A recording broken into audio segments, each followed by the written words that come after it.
Hey everyone, I know I haven't been posting as many videos as I said I would when I came back from my vacation, and there's a good reason for that. Nothing sad or heartbreaking, mostly good things, but a lot of these changes that is happening in my personal life that are mostly good things have been keeping me very busy. So bear with me as I try to arrange everything in my personal life to accommodate for these new changes, and I should start getting back on the regular grind of posting videos at least once a week in the near future. And with that also, I haven't had any time to read a lot of comments. Well, not like I always have a lot of time to read all of your comments and questions, but I'm gonna start doing that a little bit more. And do take note that I do listen, take in those comments and feedbacks and criticisms. And one of the comments or one of the feedbacks that I got was on the background or company history of certain products that I review, to make them as a separate video. And so in this video, we're going to look at the history of Alienware laptops. That was from my initial or first Alienware M15 R7 review, as my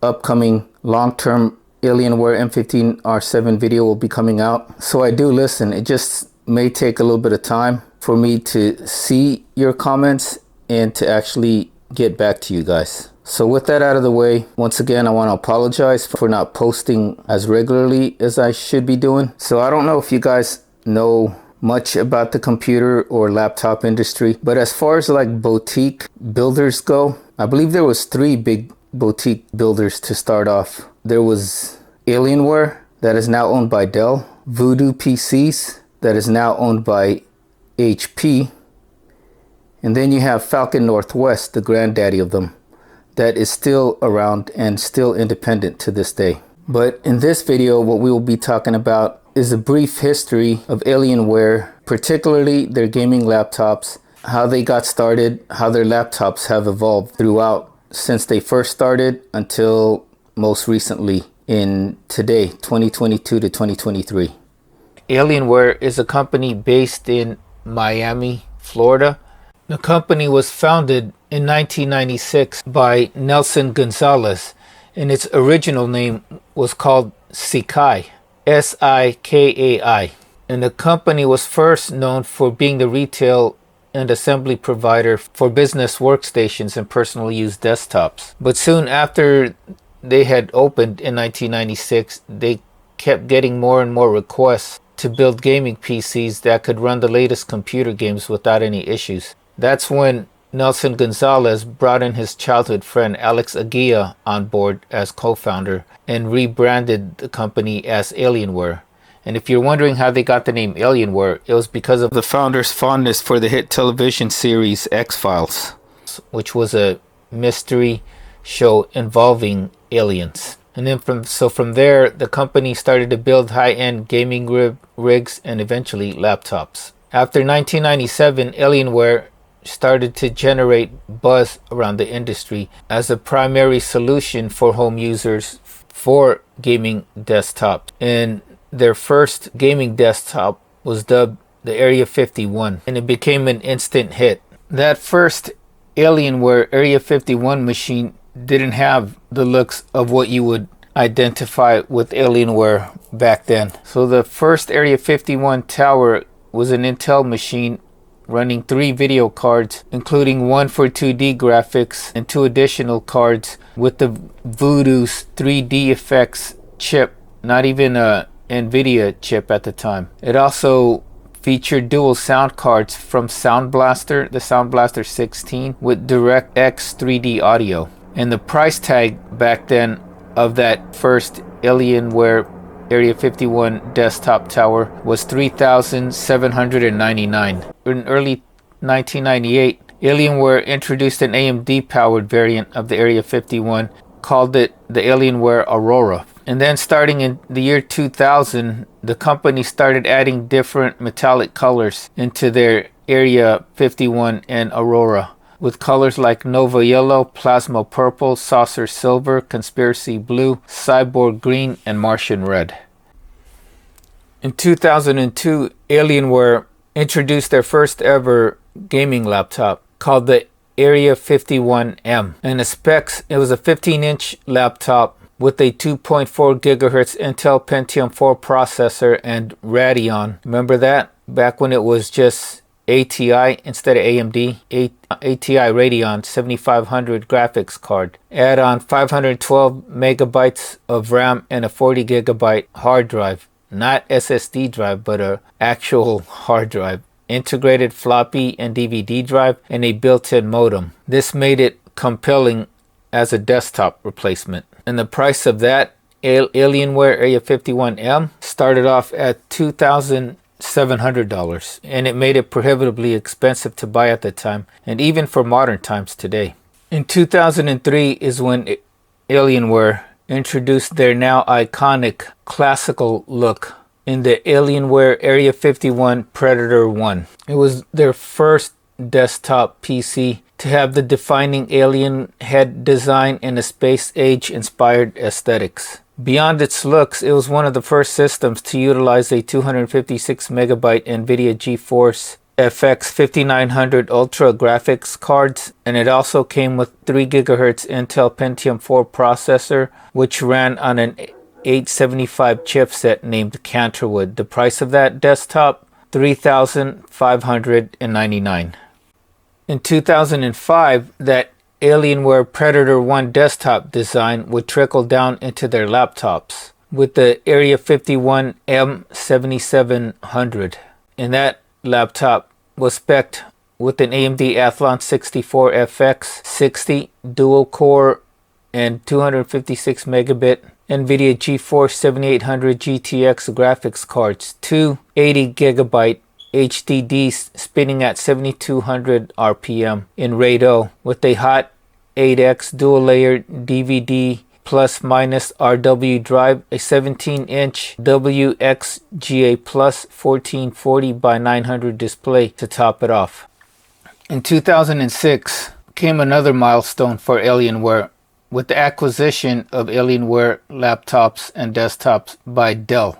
Dell had actually considered purchasing Alienware back in 2002 when they were at the height of their popularity. I mean, back in those days, Alienware laptops and desktops, and maybe Voodoo PC and Main Gear, were synonymous with gaming laptops and desktops, but Alienware, out of all of those, was probably the most popular because of their alien iconic design with the Alienware alien head. And their laptops were already widely available not only in America but also in Asia, Japan, and Korea. So when Dell acquired them, they were already the #1 brand when it came to computer desktops, gaming desktops and laptops. Alienware laptops already had the reputation of being outrageously quick, but also in 2006, it saw the introduction, the M17 gaming laptop. It was the first gaming laptop with dual graphics. The 17-inch Alienware Aurora M9700,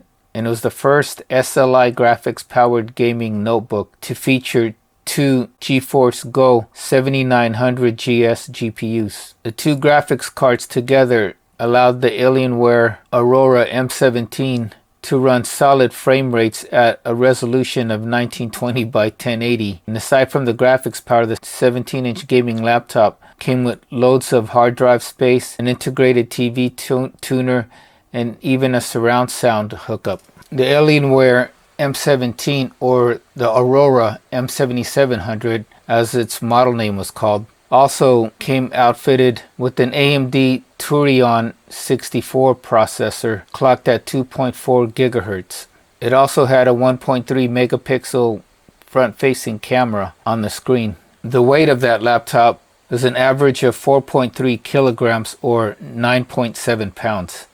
In 2009, after a few years of the NVIDIA SLI-powered Alienware M17 laptops, Alienware introduced their first dual AMD graphics laptops, utilizing ATI's Crossfire X dual graphics cards technology, and that was in the form of the Alienware M15 X and M17X. The laptops came equipped with dual ATI Mobility Radeon HD 3870 for a total of 1 gigabyte of video RAM.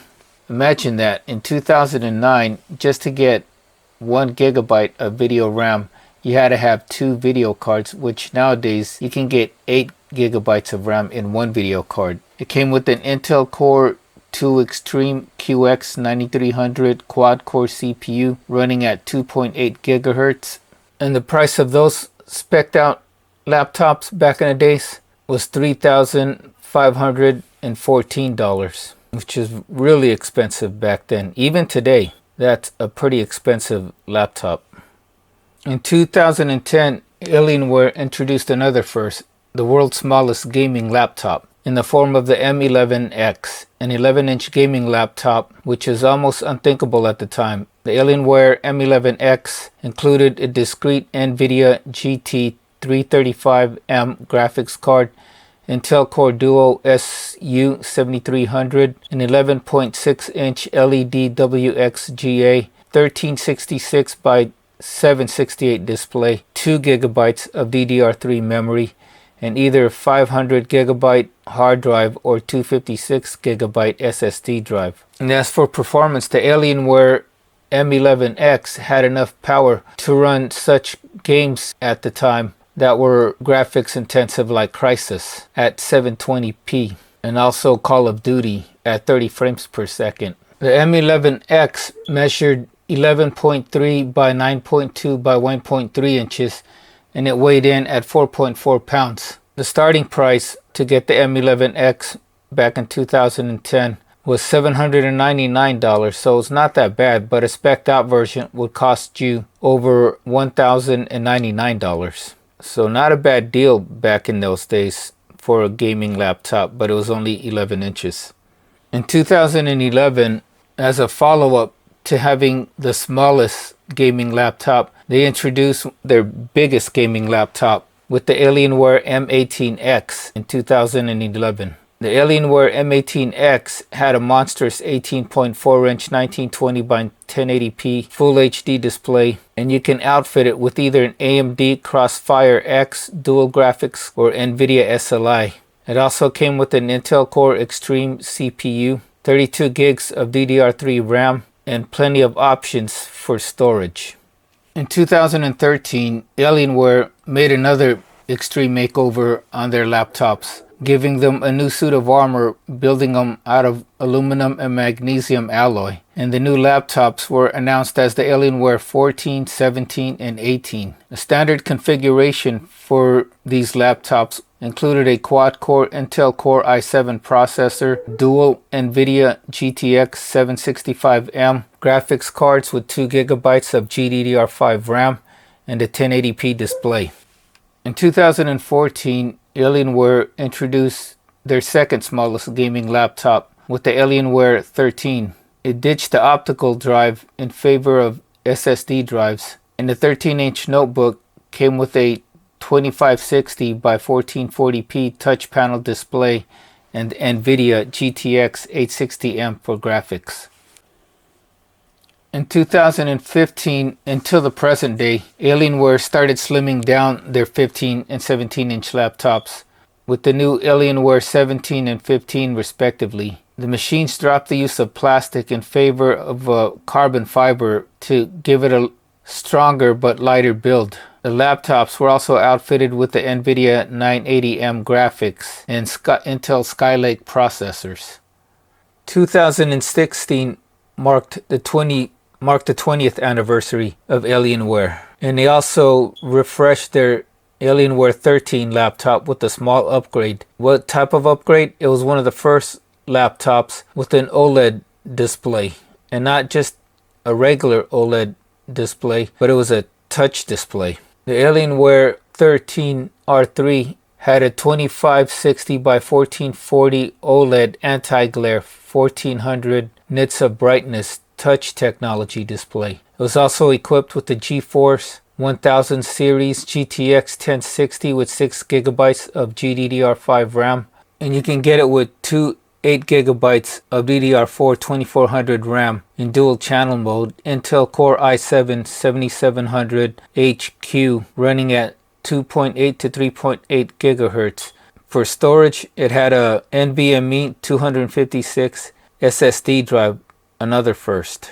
In 2018, Alienware introduced the Alienware M17 and M15 line of laptops, and they made them even thinner and lighter. And those came equipped with an 8th gen Intel Core i9 CPU, an RTX 2070 Max Q, and 16 gigs of RAM with a 1080p display or an optional 4K display upgrade. In 2019, Alienware introduced the Alienware Area 51M laptops. In those laptops, the design of the Alienware Area 51M laptops is how we came by today with our current look of the Alienware. And every laptop after the Alienware Area 51M pretty much has the same design language as the first Alienware Area 51M. That includes the current Alienware M17, X17, M15, and the X15 and 14.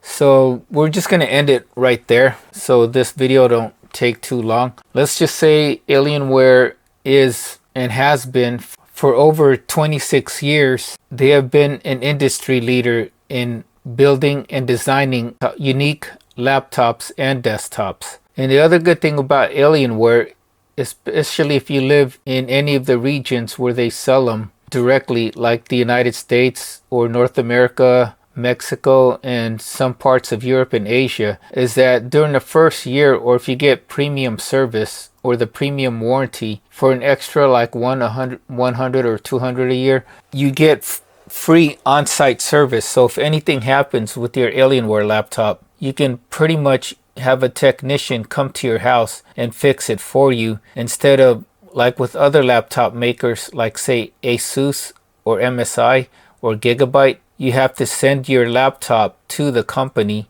and if you're living in somewhere like North America, you're gonna have to send it to Asia, and who knows how long it takes to get there. Plus you have to pay to ship it to the said companies to get it repaired or to get it looked at and fixed. So that's one of the conveniences of, or one of the pluses of buying an Alienware, and probably what also makes them a little more expensive than other brands. So that is our look at Alienware, the company, and its brief history. Maybe not so brief, huh? From 1996 all the way till the present in 2022.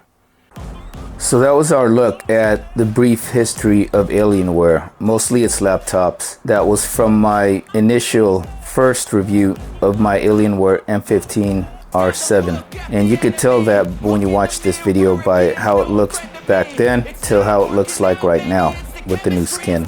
Stay tuned for my long-term review of this Alienware M15 R7 laptop and other videos to come hopefully soon. Thank you guys for all your patience. If you guys have made it this far, thank you guys for watching. And if you guys haven't already, please like and subscribe as it helps out this channel. Comments down below what you want to see next or what I can do to improve. And if you guys haven't already, follow me on Instagram at The Workout Geek for all my latest happenings and great workout tips. Till next time, take care, stay safe, stay healthy, have a wonderful day, and we will see you soon in another video. Take care, everybody.